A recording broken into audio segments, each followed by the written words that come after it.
prior to the defendant's affair with the neighbor. It's Monday, January 27, 2025 at 9:29 a.m. In this particular case, the parties have a 5-year-old son, and he's presently residing with plaintiff dad. Prior to the defendant's affair with the neighbor,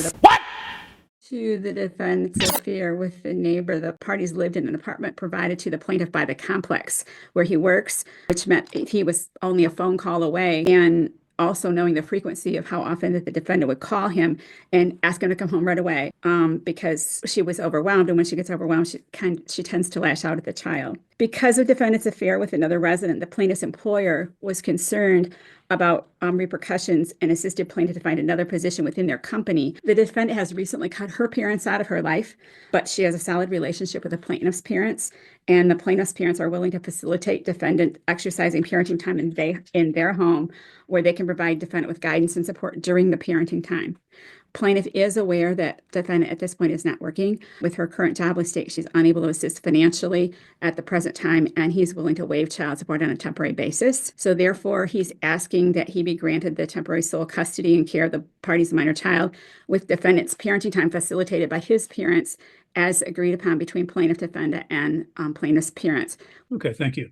Ms. Wall, what's your response? Well, I don't know. I was kind of hoping my lawyer would be here too. Well, have you hired a lawyer? I did, yes. And yeah, I Okay. did. She emailed me this morning and told me to be here 5 minutes early, and she's just not even here. So Who's your lawyer? her name is Amanda Frost. Okay, we weren't aware of a lawyer, so I do have Amanda Frost here. I'm sorry.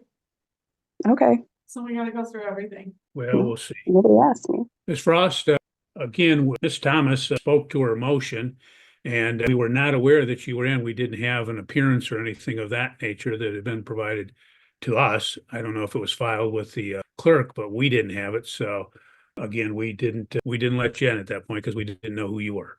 Okay. Understood, Your Honor. I was just Yeah. retained Friday evening and contacted Ms. Thomas yesterday and this morning to let her know I was on the case. Okay. Well, she didn't apprise us, so. I don't have an appearance, and I didn't know she called this morning. I did get an email yesterday, but yeah, it was like, I saw it late last night, so that's the most I know. Well, in the future, if you get a contact from an attorney, it would be advisable to let the court know that. I understand, Your Honor. And again, I have no appearance. I have nothing. So I didn't know for sure she was in. I just wasn't positive. I understand, but as a result, we didn't get her. She wasn't in when you were going through your rendition. Right. So it would have helped if you'd have told us that you have been contacted. No, that's fine. I didn't, again, it was an email yesterday and I didn't even think about it. I just was. Ms. Frost, what's your response to the motion in this matter? Yes, Your Honor. Without hearing opposing counsel's arguments, I think it's kind of hard to exactly rebuttal against what they're fighting for. I did receive a copy of the pleadings yesterday afternoon and have had a chance to review them. And we strongly object to the relief that's requested in this motion. A answer to the complaint will be filed. My appearance is in the mail. I believe that is a forefront matter. This relief that they're requesting for him to have legal, sole, physical, and her essentially have supervised custody or supervised parenting time, it is trying to circumvent the Child Custody Act. The established custodial environment is with the mom. She has a safe place to live with the child. She has the means to take care of the child. To say that she is detached from the child as alleged in the motion is a complete blatant lie. She has tried to get her child back from defendant will not release the child to her. He's only allowing her to see the child if she comes to his house, where he also tries to initiate romantic involvement with her, which she has distinctly objected to. He has blocked her on his phone numerous times, then unblocked her. He has hung up on video calls between her and the child. So when he says in his motion that he's willing to foster a positive parent-child relationship, that is wholly untrue. She has. Okay, let's address some of the allegations. Ms. Thomas has stated that he turned the child over to the plaintiff and said that it was best that the child would be in his care, apparently because she had acknowledged she had some suicidal thoughts and acknowledged that she was being evicted as well. So speak to those allegations. Yes, Your Honor. My understanding of the situation, again, I was just retained on Friday. I've had minimal time really to talk with the client, but my understanding of the situation is that the parties were living rent-free in an apartment provided by the plaintiff's work. When they split 2 weeks ago, he went to the office and told them that she needed to be removed. She was informed that she had to be out by the 8th of February. So is she facing eviction? No, she is being replaced from her housing because of plaintiff. As for the ideation, she has not made any indications that or any statements that she wants to self-harm or commit suicide. He has been very harassing towards her, including making threats to get the police involved when they have been working on their split. She let the child go with him for parenting time, intending that the child was going to come back to her, and he has refused to return the child to her. Okay. Ms. Thomas, any response? Just briefly, Your Honor, I'm not sure that there's been any due diligence on the part of counsel. I've not worked with her before. I don't know, but certainly texts and things that I've seen do support what was stated in the motion. And the parties agreed. I mean, he left the home with the child. She knew that. As far as her being a stay-at-home mom, she did not work because she used the child as her buffer to not work. But again, he had to come home regularly during the daytime because that she wasn't really able to do it by herself. As to the eviction situation, that apartment, he worked at the complex where they resided. And because of her having a relationship with a neighbor, the apartment complex didn't want to have there be any repercussions from any of the residents.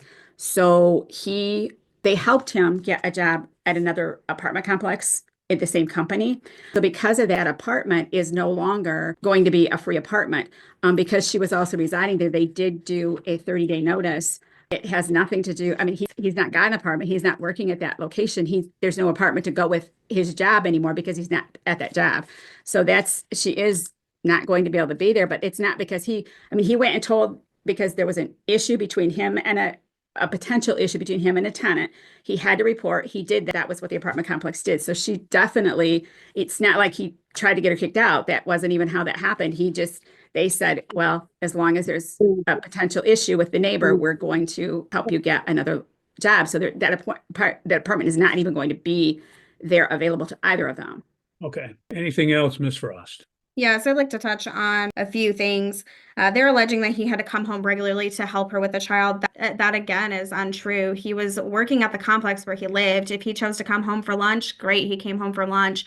There's one situation in which my client had hit her head and felt that it was safer to have the father come home to make sure that she was okay and that the child was well taken care of. That is what a responsible parent would do. He was not being called and texted regularly to come home to help her. Again, she was a stay-at-home mom at his request, is my understanding, and has been the entire length of the child's lifetime. She did not use the child as a crutch to not have to work. In fact, I've got text messages that verify that she wanted to get the child enrolled in school, and he's the one that wanted to keep the child home, which again prevented her from getting, a suitable employment because the child's home with her and he wanted her to homeschool the child for that year. There clearly is an impasse of ideas that's passing between the two parties, and ordering or awarding temporary custody to the plaintiff is going to do more damage to the child and remove him from a home where he has been primarily with his mother his entire life. Do you watch? Okay. Well, what the court's going to do is this is just a temporary basis. And obviously, it looks like there's no dispute. The parties did separate on January 5th, 25. The child is in the plaintiff's custody at this time. The court is going to continue that on a temporary basis. The court is troubled a little bit by the allegations of suicide on her part, and as well as mental health issues. So the court is going to have her have supervised parenting time at the plaintiff's parents' home 1 day a week on Saturday. It could be Saturday or Sunday, however they want to arrange it, from noon to 5:00 p.m. And Ms. Frost, if you wish to have your client get a psychological assessment and submit that, the court can revisit the matter at that time. Ms. Thomas, you can prepare the order and submit under a 7-day notice of entry. Okay, Your Honor, just to verify, we are holding support in abeyance, correct? Yes, the court is not, Okay. you stated that your client was willing to waive that in the Right. end, so the court will waive that at this time. Okay. Nope, that's fine. I just wanted to make sure what to further order. Thank you. Will this be Thank you. referred over to the front of the court then for further investigation? No, we will have a hearing at the appropriate time, and I'm not going to burden the front of the court with investigations unless that's necessary. You're free to go. Have a good day. Thank you.